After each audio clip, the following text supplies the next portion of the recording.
السلام علیکم dear viewers, آپ دیکھ رہے ہیں میرا YouTube channel Islamic studies with Noman. آج کا ہمارا ٹاپک ہے ایم اے اسلامیات سابقہ پیپر 2019 پرچہ علوم الفقہ فقہی متن کا اردو ترجمہ و تشریح۔ سوال نمبر 6، در ذیل فقہی عبارت کا با محاورہ اردو ترجمہ کیجیے اور فقہی اختلاف کی وضاحت کیجیے۔ لحم الجلالہ، لحم کہتے ہیں گوشت کو، لحم کہتے ہیں گوشت کو، الجلالہ، جلالہ ایسے جانور کو کہتے ہیں جو گندگی کھاتا ہو، جو جانور حلال ہو لیکن گندگی کھاتا ہو اور اس کے گوشت میں بدبو پیدا ہو جائے، اس کو جلالہ کہتے ہیں۔ لحم الجلالہ، جلالہ کا گوشت۔ اس عبارت میں جلالہ کے گوشت کے کھانے کے متعلق فقہا کی آراء کو بیان کیا جا رہا ہے۔ الجلالۃ کما عرفها الحنفیہ، حنفیہ کے نزدیک جلالہ کیا ہے، جلالہ کی تعریف کیا ہے؟ ہی التی تعتاد اکل الجیف، عقل کا معنی ہوتا ہے کھانا، الجیف کا معنی ہوتا ہے مردار، والنجاسات گندگی، فقط کا معنی صرف، ولا تخلط معها طعاما غیرہ،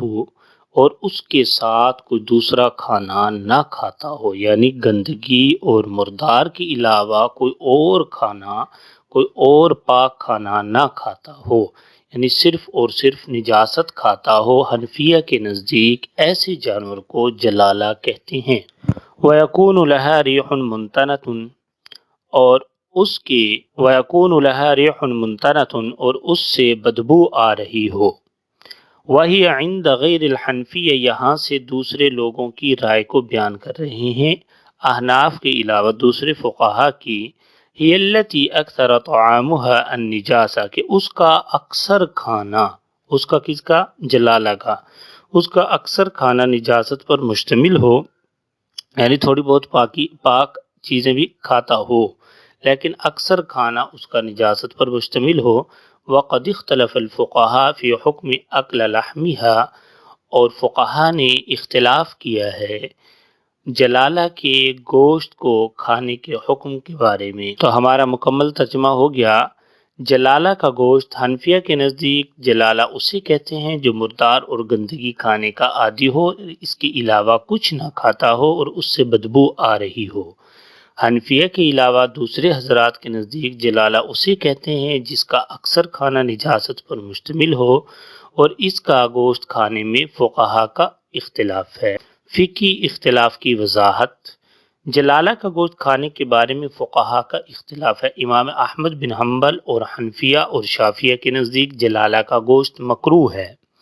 اور حنابلہ کا عام موقف یہ ہے کہ یہ حرام ہے، جبکہ امام مالک نے اسے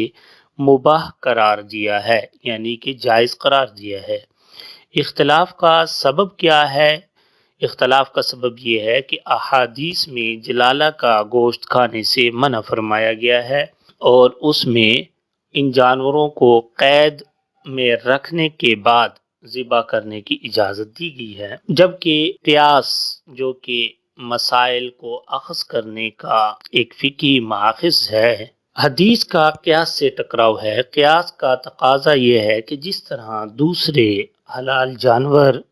جب چارہ وغیرہ حلال چیزیں کھاتے ہیں، جب وہ کھاتے ہیں تو جسم میں جا کر وہ گوشت میں بدل جاتا ہے، خون میں بدل جاتا ہے، یعنی وہ اپنی اصل شکل پر قائم نہیں رہتا۔ تو اسی طرح جب گندگی وغیرہ جو جانور کھاتا ہے تو وہ بھی اس کے جسم میں جا کر اپنی اصل شکل میں باقی نہیں رہتا، بلکہ اس کے جسم میں وہ خون اور گوشت کی شکل میں بدل جاتی ہے۔ تو جس طرح دوسرے جانور کا کھانا جائز ہے تو اس کا بھی کھانا جائز ہونا چاہیے، لیکن احادیث میں کیونکہ جلالہ کے گوشت کو کھانے سے منع کیا گیا ہے، اسی لیے امام احمد بن حنبل، حنفیہ اور شافعیہ کے نزدیک جلالہ کا گوشت مکروہ ہے، کیونکہ احادیث میں اس کی ممانعت آئی ہے، اور حنابلہ کا موقف یہ ہے کہ یہ حرام ہے، کیونکہ حدیث میں اس کو منع کیا گیا ہے، جبکہ امام مالک نے اسے مباح قرار دیا ہے۔ یہاں سے سوال کی دوسری جز، وقیل عند البعض کابی یوسف و ابی اسحاق صاحب المہذب وفی وجہ عند الحنابلہ۔ بعض حضرات جیسے امام ابو یوسف، ابو اسحاق صاحب المہذب، اور ایک روایت میں فی وجہ کا معنی ایک وجہ سے، یعنی ایک روایت میں حنابلہ امام احمد بن حنبل وغیرہ کا یہ موقف بیان کیا جاتا ہے، لا یجب کہ واجب نہیں ہے، علی المضطر مضطر یعنی مجبور آدمی پر، الاکل کھانا، من المیتۃ مردار، او لحم الخنزیر یا خنزیر کا گوشت، کہ مضطر اور مجبور آدمی پر حرام کا استعمال واجب نہیں ہے، بل یباح بلکہ مباح ہے، لأنہ لہ غرض فی ترکہ کیونکہ حرام کو چھوڑنے کا مقصد ان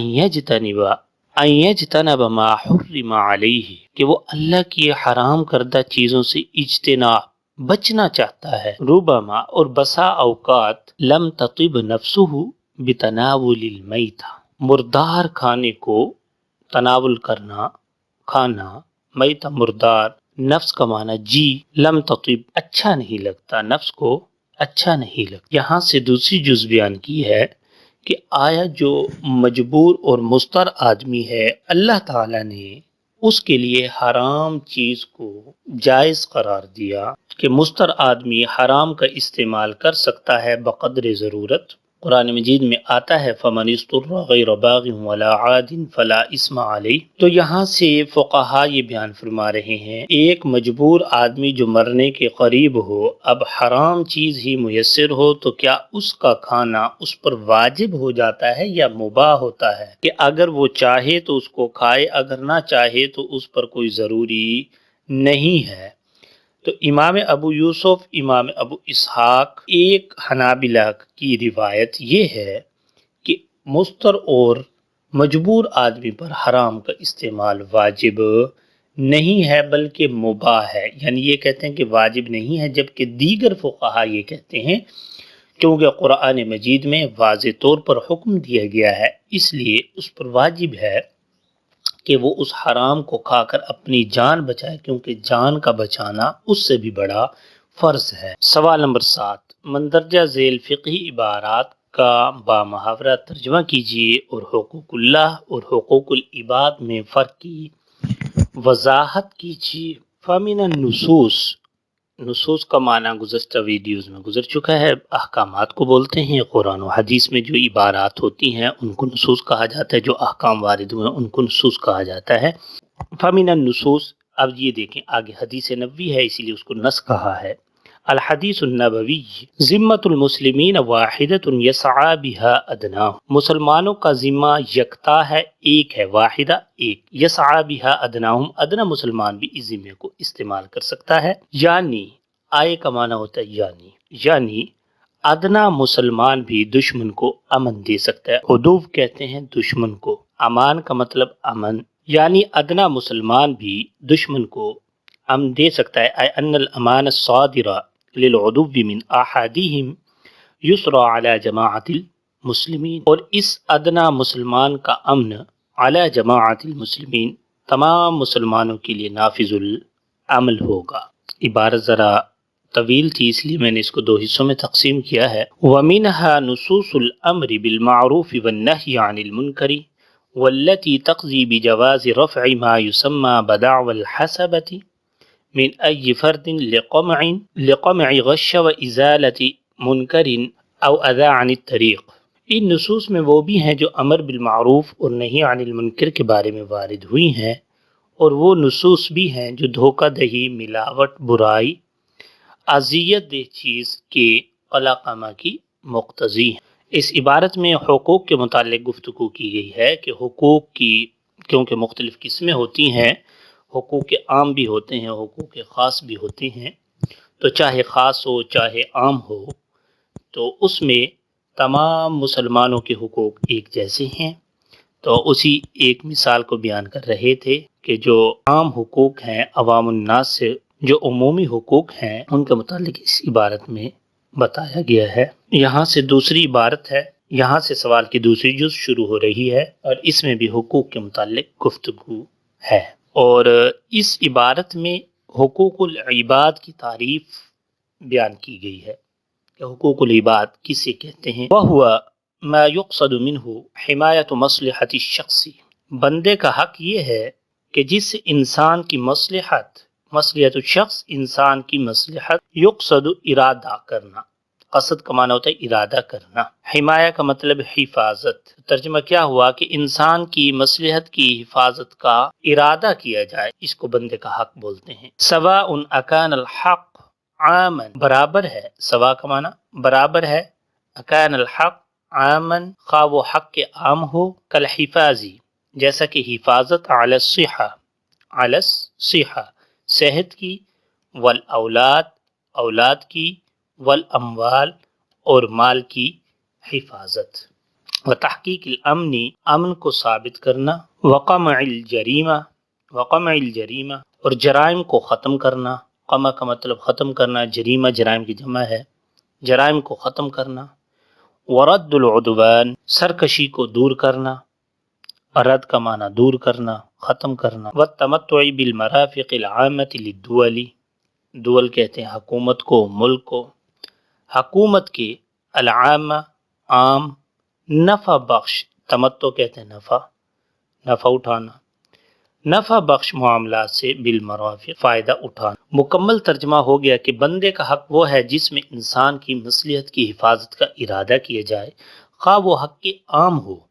یعنی عمومی حقوق ہوں، کسی خاص شخص کے ساتھ جڑے ہوئے نہ ہوں، بلکہ تمام مسلمانوں کے لیے یکساں ہوں، جیسے صحت، اولاد اور مال کی حفاظت، امن و امان کا قیام، جرائم کو ختم کرنا، سرکشی کو دور کرنا،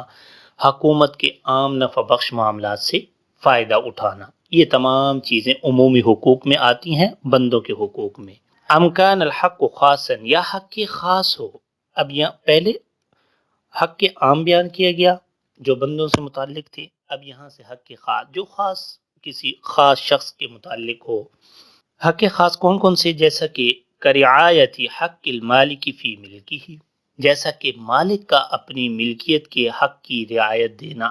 ایک بندہ کسی چیز کا مالک ہے